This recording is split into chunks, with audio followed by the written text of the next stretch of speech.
ಒಟ್ಟಾರೆಯಾಗಿ ಕರ್ನಾಟಕ ಬಂದ್ ವಾಟಾಳ್ ಏಕಾಂಗಿ ಹೋರಾಟ. ಯಾವ ಸಂಘಟನೆಗಳ ಬೆಂಬಲ ಏನಿದೆ ಏನಿಲ್ಲ. ಶಾಲಾ ಕಾಲೇಜುಗಳಿಗೆ ರಜೆ ಇದೆಯಾ? ಮಂಡ್ಯ ಮೈಸೂರಿನಲ್ಲಿ ಹೇಗಿದೆ ಕಿಚ್ಚು? ಇದು ಕರ್ನಾಟಕ ಬಂದ್ ಸ್ಟೋರಿ. ರೈತರನ್ನು ಕಾಪಾಡಬೇಕು, ಕೋರ್ಟ್ ಆದೇಶ ಕೂಡ ಪಾಲನೆ ಮಾಡಬೇಕು. ಸಂಜೆ 6 ಬಂದ್.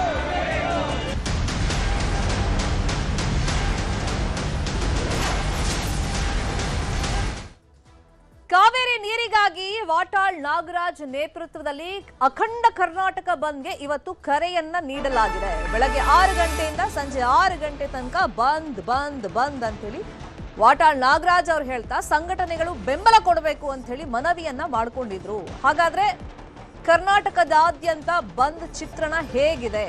ಯಾರ್ಯಾರು ಬೆಂಬಲ ಕೊಟ್ಟಿದ್ದಾರೆ? ಎಲ್ಲೆಲ್ಲಿ ಪರಿಸ್ಥಿತಿ ಹೆಂಗಿದೆ? ವಾಟಾಳ್ ಬಣದಿಂದ ಕರ್ನಾಟಕ ಬಂದ್ಗೆ ಬಹುತೇಕ ಸಂಘಟನೆಗಳು ನೈತಿಕ ಬೆಂಬಲವನ್ನ ಮಾತ್ರ ಕೊಟ್ಟಿವೆ.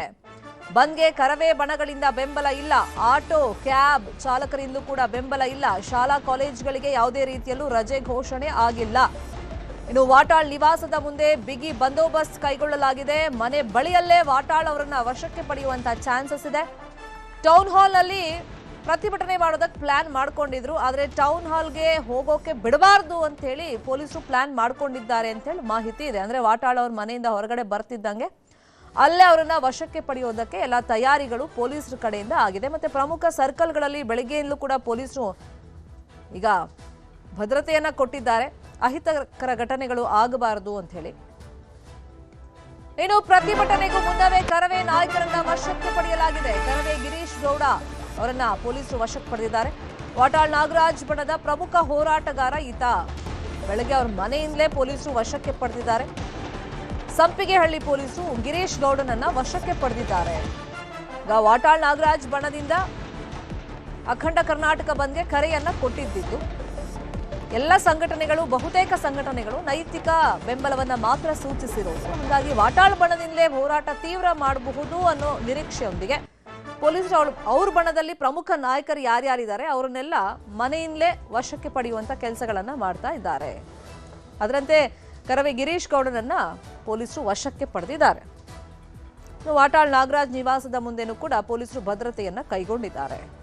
ಟೌನ್ ಹಾಲ್ ಬಳಿಯಲ್ಲಿ ದೊಡ್ಡ ಮಟ್ಟದಲ್ಲಿ ಹೋರಾಟಕ್ಕೆ ಪ್ಲಾನ್ ಮಾಡ್ಕೊಂಡಿದ್ರು. ಅದಕ್ಕೆ ಪೊಲೀಸರು ಅವಕಾಶ ಕೊಡ್ತಾರಾ ಇಲ್ವಾ ಗೊತ್ತಿಲ್ಲ. ಬಟ್ ವಾಟಾಳ್ ನಾಗರಾಜ್ ಅವರನ್ನ ಅವ್ರ ನಿವಾಸದಿಂದ ಹೊರಗಡೆ ಬರ್ತಾ ಇದ್ದಂಗೆ ವಶಕ್ಕೆ ಪಡೆಯುವಂತ ನಿಟ್ಟಿನಲ್ಲಿ ಎಲ್ಲ ತಯಾರಿಗಳನ್ನ ಪೊಲೀಸರು ಮಾಡ್ಕೊಂಡಿದ್ದಾರೆ.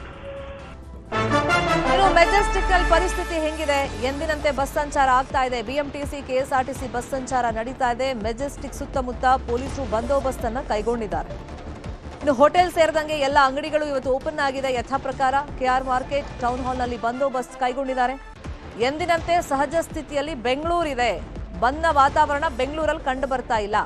ಆದರೆ ಪೊಲೀಸರು ಯಾವುದೇ ಅಹಿತಕರ ಘಟನೆಗಳು ನಡೆಯದ ರೀತಿಯಲ್ಲಿ ಬಂದೋಬಸ್ತ್ ಅನ್ನ ಬೆಂಗಳೂರಲ್ಲಿ ಕೈಗೊಂಡಿದ್ದಾರೆ. ಪ್ರಮುಖ ಸರ್ಕಲ್ಗಳಲ್ಲಿ ಬೆಳಿಗ್ಗೆಯಿಂದಲೇ ಪಹರೆಯನ್ನ ಕಾಯ್ತಾ ಇದ್ದಾರೆ.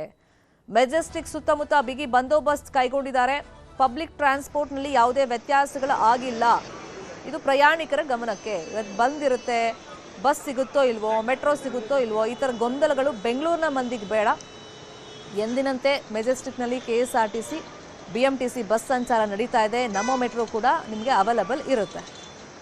ಅತ್ತಿಬೆಲೆ ಗಡಿಯಲ್ಲಿ ಕನ್ನಡ ಜಾಗೃತಿ ವೇದಿಕೆ ಪ್ರತಿಭಟನೆಯನ್ನ ಮಾಡ್ತಾ ಇದೆ. ಅತ್ತಿಬೆಲೆ ಟೋಲ್ನಿಂದ ಗಡಿವರೆಗೆ ಪ್ರತಿಭಟನೆ ಮೆರವಣಿಗೆಯನ್ನ ನಡೆಸಲಾಗ್ತಾ ಇದೆ. ಅತ್ತಿಬೆಲೆ ಗಡಿಯಲ್ಲಿ ಪ್ರತಿಭಟನೆಗೆ ಮಾತ್ರ ಈ ಬಂದ್ ಸೀಮಿತವಾಗಿದೆ. ರಾಜ್ಯಾಧ್ಯಕ್ಷ ಮಂಜುನಾಥ್ ದೇವ ನೇತೃತ್ವದಲ್ಲಿ ಪ್ರತಿಭಟನೆ ನಡೀತಾ ಇದೆ. ತಮಿಳುನಾಡು ಸರ್ಕಾರದ ವಿರುದ್ಧ ಧಿಕ್ಕಾರಗಳನ್ನು ಕೂಗಿ ಆಕ್ರೋಶವನ್ನ ವ್ಯಕ್ತಪಡಿಸಲಾಗಿದೆ. ಅಲ್ಲಲ್ಲಿ ಪ್ರತಿಭಟನೆ ನಡೀತಾ ಇದೆ ಹೊರತು ಬಂದ್ ಎಲ್ಲೂ ಕಾಣಿಸ್ತಾ ಇಲ್ಲ.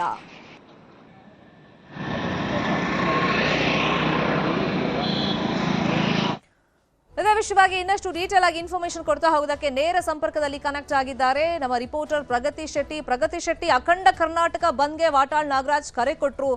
ಎಲ್ಲಾ ಸಂಘಟನೆಯವರು ಬೆಂಬಲ ಕೊಡಬೇಕು ಅಂತ ಹೇಳಿ ಮನವಿನೂ ಮಾಡಿಕೊಂಡ್ರು. ಆದ್ರೆ ನೈತಿಕ ಬೆಂಬಲಕ್ಕಷ್ಟೇ ಸಂಘಟನೆಗಳು ಸಪೋರ್ಟ್ ಸೀಮಿತ ಆಯ್ತು ಈಗ.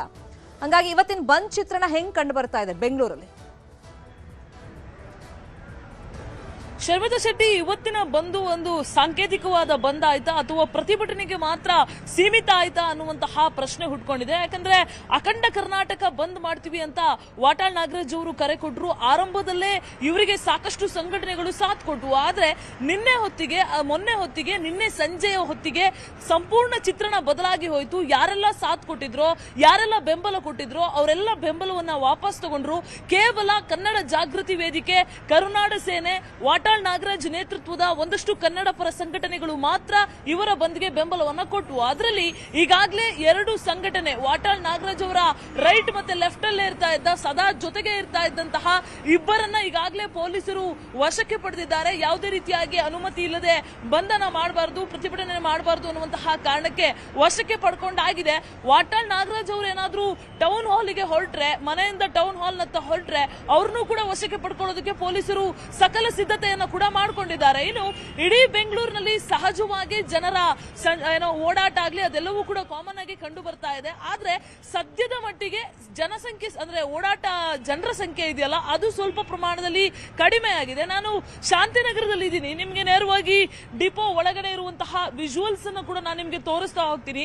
ನೀವೇನ್ ಗಮನಿಸ್ತಾ ಇದ್ದೀರಾ, ಇದು ತಮಿಳುನಾಡಿಗೆ ಹೋಗುವಂತಹ ಬಸ್ಸು. ಶಾಂತಿನಗರದಿಂದ ತಮಿಳುನಾಡಿನತ್ತ ಸಾಗುವಂತಹ SCTC ಬಸ್ಗಳು ಅಂದ್ರೆ ಸ್ಟೇಟ್ ಎಕ್ಸ್ಪ್ರೆಸ್ ಟ್ರಾನ್ಸ್ಪೋರ್ಟ್ ಕಾರ್ಪೊರೇಷನ್ ಅಂತ, ಇಲ್ಲಿಂದ ತಮಿಳುನಾಡಿಗೆ ಹೋಗುತ್ತೆ. ಬೆಳಿಗ್ಗೆ 5 ಗಂಟೆಗೆ ಇದರ ಸಂಚಾರ ಆರಂಭ ಆಗುತ್ತೆ. ಈಗಾಗಲೇ ಸಾಕಷ್ಟು ಬಸ್ಗಳು ಕೂಡ ಹೊರಟಿದ್ದಾವೆ.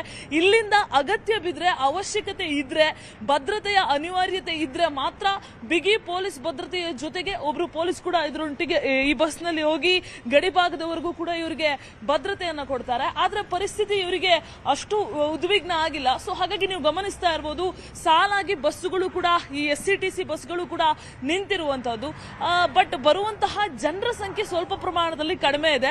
ಬೆರಳೆಣಿಕೆಯ ಜನರು ಮಾತ್ರ ಈ ಭಾಗದಲ್ಲಿ ಬರ್ತಾ ಇರುವಂತಹ ಚಿತ್ರಣ ಕಂಡು ಬರ್ತಾ ಇದೆ. ಆಟೋ ಚಾಲಕರು ಕೂಡ ಅದೇ ಮಾತನ್ನ ಹೇಳ್ತಾ ಇದ್ರು. ಬನ್ನ ಎಫೆಕ್ಟ್ ಏನಪ್ಪಾ ಅಂತ ಹೇಳಿದ್ರೆ, ಮಾರ್ಕೆಟ್ಗಾಗ್ಲಿ ಅಥವಾ ಹೊರಗಡೆ ಬರುವಂತಹ ಜನರ ಸಂಖ್ಯೆ ಸ್ವಲ್ಪ ಕಡಿಮೆ ಆಗಿದೆ ಅನ್ನುವಂಥದ್ದು ಸದ್ಯ ಇರುವಂತಹ ಅಭಿಪ್ರಾಯ. ಶರ್ಮಿತಾ ಶೆಟ್ಟಿ, ಫಾಲೋ ಅಪ್ ಮಾಡೋಣ, ಪ್ರತಿಭಟನೆ ಮುಂದೆ ಯಾವ ತರ ಸ್ವರೂಪವನ್ನು ಪಡ್ಕೊಳ್ಳುತ್ತೆ ಅಂತ. ಥ್ಯಾಂಕ್ ಯು ಪ್ರಗತಿ ಶೆಟ್ಟಿ, ಈ ಕ್ಷಣದ ಮಾಹಿತಿ.